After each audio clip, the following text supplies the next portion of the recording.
That fig tree is, as the parallel passage especially made clear, Israel.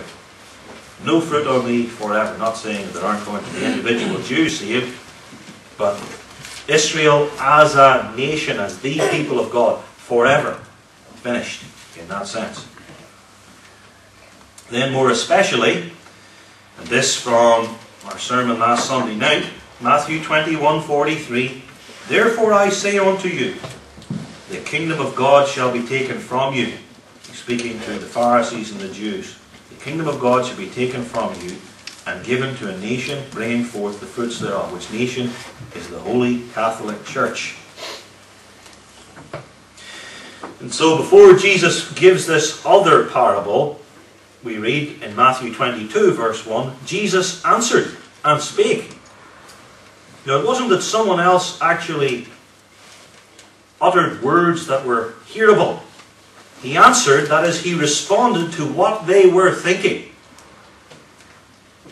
They, according to the previous two verses, who wanted to kill him. And they wanted to kill him in order to keep the inheritance of the kingdom for themselves. Jesus answered and spake to them, responded to them what they were thinking, and said to them, well, you're not going to keep any kingdom. The kingdom of God is going to be taken from you. This passage is striking too because there are repeated commands given by the king to the people. Verse 3 refers to those that were bidden to the wedding. So they were invited. Verse 3 in its entirety says God sent forth servants to those who had already been bidden. So they were called to come. God sent forth more servants. Then verse 4 and following, he sent forth more servants. This is God sending his servants, the prophets, to the Jews time and time again, over centuries, Moses, Isaiah, Habakkuk, and all the rest, culminating in John the Baptist. And what did they do to them? They made light of their word. They didn't want to come. They treated the servants spitefully and slew them. And then I'll show you too, this passage deals with the casting off of the Jews. The last phrase of verse 7. God sent forth his armies and burned up their city. He burned up their city. This is Jerusalem, burned up by the Romans in AD 70. God providentially sent his armies, the Romans, just as he sent 600 years before the Babylonians to burn up the same city. And Matthew's Gospel, perhaps especially of all the four Gospel accounts, emphasizes the destruction of Jerusalem, which we know happened AD 70. Turn over to Matthew 23, verse 34 and following.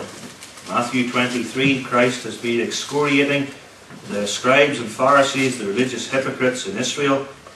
Verse 34, I'm going to send you prophets, wise men, scribes. Some of them you're going to kill, others you'll crucify, some of them you'll scourge and persecute from city to city, so that upon you all the righteous blood shed from the beginning of the world, from Abel to Zacharias, the son of Barachias, who was the son of Jehoiada, you killed. All of their blood, all of the punishment for their blood will fall upon this generation.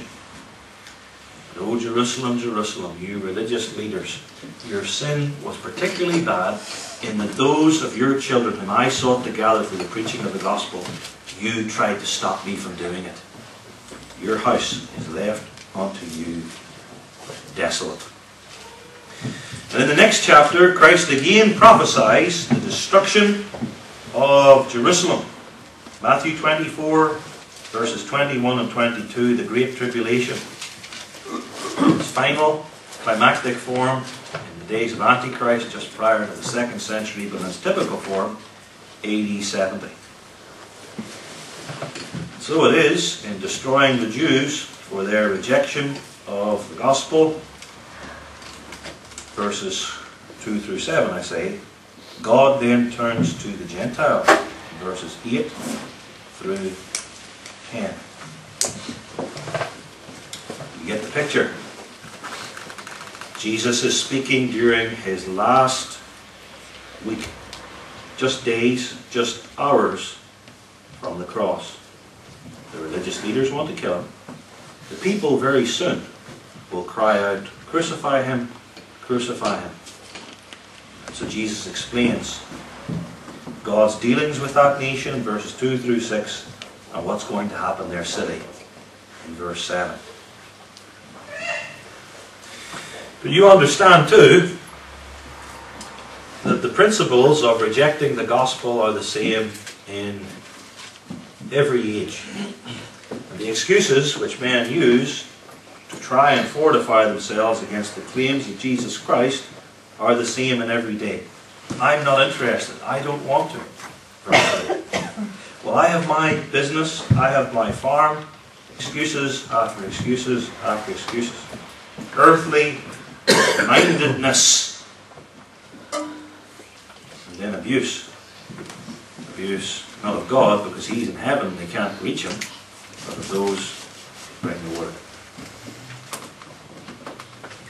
So it is that the calling of the Gentiles into God's New Testament Catholic Church proceeds upon the Jews' rejection of the gospel. Verse 8 says, "They which were bidden were not worthy." Not worthy because they rejected the Son's marriage. Not worthy because they despised the gospel feast and they abused and murdered the king's servants. They which were bidden were not worthy, verse 8. "Go ye therefore," because there have to be people at this great feast. "Go ye therefore into the highways, as many as ye shall find, bid to the wedding feast." The highways, that's us, the Gentiles. Those who historically were not in the city of God, but outside in the paths and without any shelter or protection, not safe within the city walls. The king said, "Bring them in, pure grace, outsiders, foreigners, aliens." Paul uses this language, especially in Ephesians, that the Jews are those who are near, and the Gentiles are those who are far off in the highways. This is what has happened in the last 2,000 years. The church has been predominantly Gentile. Its Jewish swaddling bands have been taken off. And yet there's always been a remnant among the Jews incorporated into the body of Jesus Christ, as Romans 11 explains, and as we heard a few months ago. Verse 10 uses an attractive word, gathered. Those servants went out into the highways and gathered together as many as they found, both good and bad. Gathered. This group differs from the ones in the preceding verses. They were bidden, they were called with the external proclamation of the gospel. This group here, the Gentiles, the elect Gentiles, were gathered so that along with the external proclamation of the word was an interior, spiritual, gracious call of the heart. They were gathered.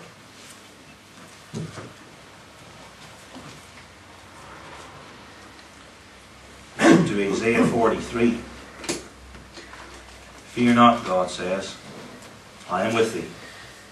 I'm going to gather your seed from the north and the south and the east and the west, my sons and my daughters. Everyone that's called by my name, I've created them for my glory."